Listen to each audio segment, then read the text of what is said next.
No. So then you have things that you have to peel, like carrots. You peel it. You peel your malanga. You peel your pomme de terre or potatoes, and you keep them in water. You have your sorrel and your celery. All of this is what you need to get a good soup. Your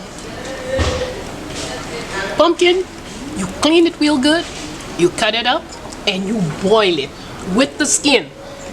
You just remove what is inside, but all the rest you boil. That's where you have all those vitamins and minerals and everything you need to have a great soup. All right. So now we have everything. What do we do with it?